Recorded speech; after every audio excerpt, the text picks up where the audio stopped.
Alright, in the early 1930s, both Japan and Germany will quit the League of Nations. Hitler begins a huge military buildup which is in direct violation of the Treaty of Versailles. And by 1936, Hitler is going to send troops into the Rhineland, a German region bordering France and Belgium that was demilitarized by the Versailles Treaty. Now, this region here was originally part of the German Empire during the Second Reich, according to Hitler anyway. And so this is kind of Hitler's first step in expanding Germany.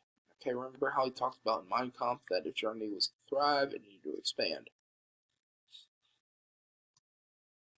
Now, late in 1937, Hitler is going to be anxious to start his assault in Europe, and Austria becomes his first target. The majority of Austria's 6 million people favored unification of Germany.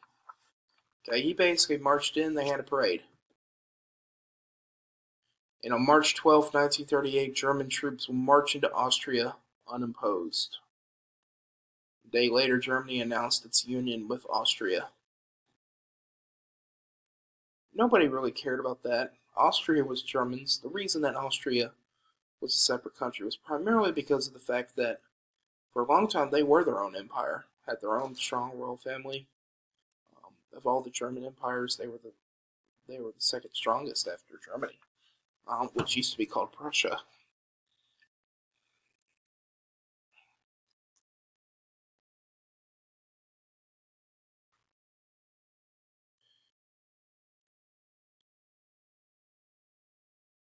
Alright, Czechoslovakia. Czechoslovakia was Hitler's next target. Hitler then turned to Czechoslovakia, where 3 million German-speaking people lived in the western border regions of Czechoslovakia called the Sudetenland. Alright, Hitler began building up troops on the border, until, when an attack seemed imminent, Hitler invited French leader Edouard de Lader and British leader Neville Chamberlain to meet with him in Munich. Italy was there too, with Mussolini. And while he was there in Munich, he decided to promise that the annexation of the Sudetenland would be his last territorial demand.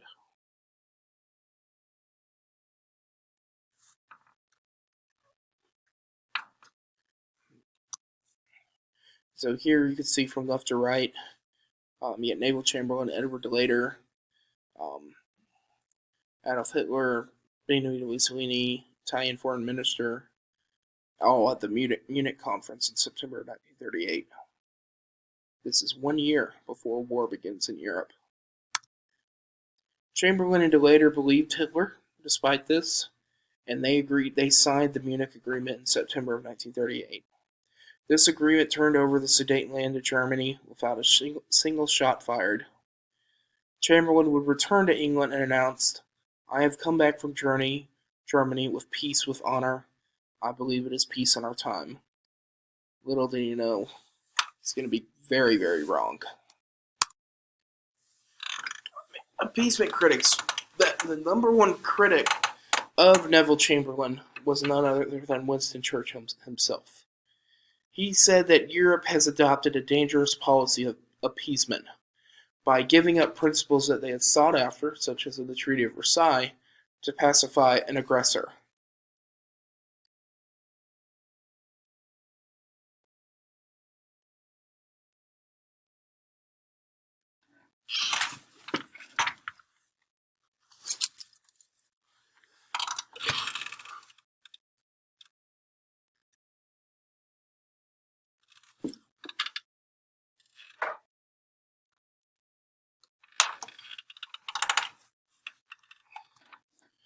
And despite the Munich Agreement, Hitler was not finished expanding the German Empire.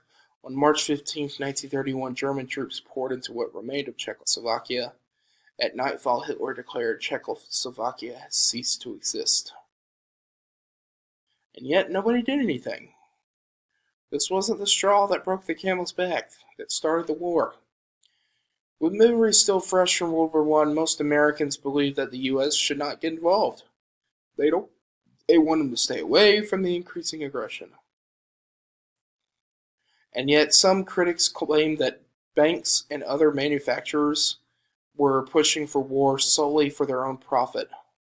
And so these critics called them merchants of death.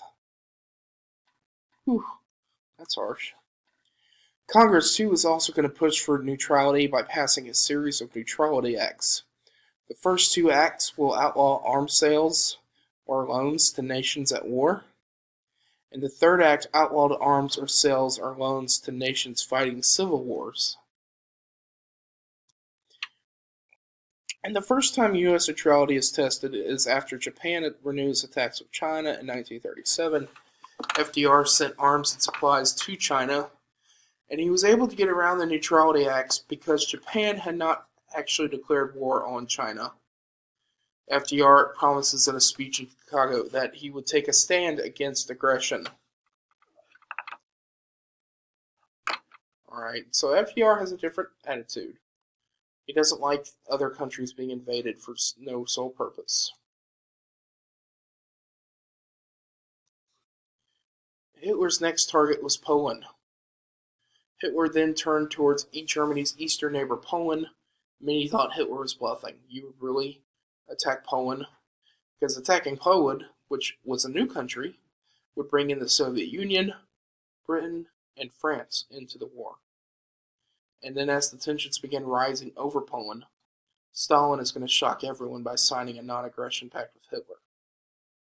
Once bitter enemies, now Communist Russia and Fascist Germany, are going to vow to never attack each other.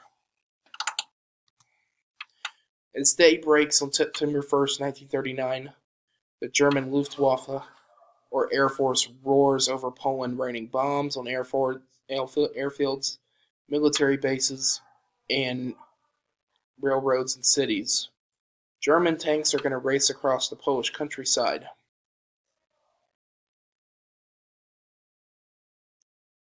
While Hitler was blitzing western Poland, Stalin was attacking the east. It was Stalin and Hitler had secretly agreed to divide Poland. Later in 1939, Stalin will attack and defeat Finland, while Hitler conquered Norway and Denmark. And so they kind of worked together. After occupying Poland, Stalin will also annex the Baltic states of Estonia, Latvia, and Lithuania. Hitler, meanwhile, decided to attack the Netherlands, Belgium, and Luxembourg. So after this Polish invasion, Britain and France declare war on Germany. With too late to save Poland, the Allies focus on getting troops to the front in time to stop Germany's Blitzkrieg strategy, or Lightning War as they called it, which included fast-moving tanks and powerful aircraft for its time. This Maginot Line here was a series of trenches and fortifications built along the eastern France, proved ineffective as Hitler's troops and tanks began detoured through the impassable Ardennes, wooded ravines, and northeastern France. Italy, allied with Germany, invaded France from the south as Germans closed in on Paris from the north. France will surrender in June of 1940. After France falls, a French general named Charles de Gaulle fled to England and sets up a French government in exile, which is somebody you need to know. And this is actually a picture of Hitler standing in front of Paris. You know, it's the one thing the Germans were never able to do in World War I was take Paris. Well, in World War II, they did it. Alright, so here's the map of Europe in 1940. Britain is all by themselves. They're fighting Germany on their own.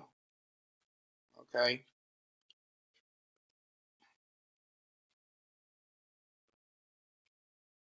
So we have everything in green under the control of Joseph Stalin, everything in red under the control of Nazi Germany.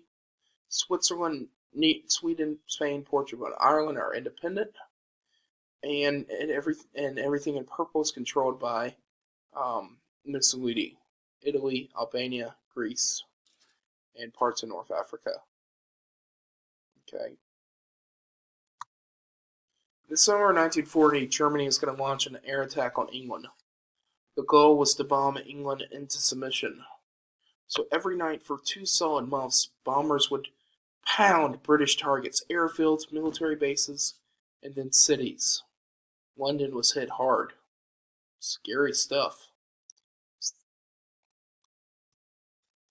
The Royal Air Force helped fight back bravely with the help of a new device called radar. With radar, the British pilots could spot German planes even in darkness. The British Spitfire plane was instrumental in downing 175 Nazi planes on September 15, 1940. 6 weeks later, Hitler called off the attack on England. And Hitler never tried to attack England again. Alright, that is the end of our Part 2 lesson.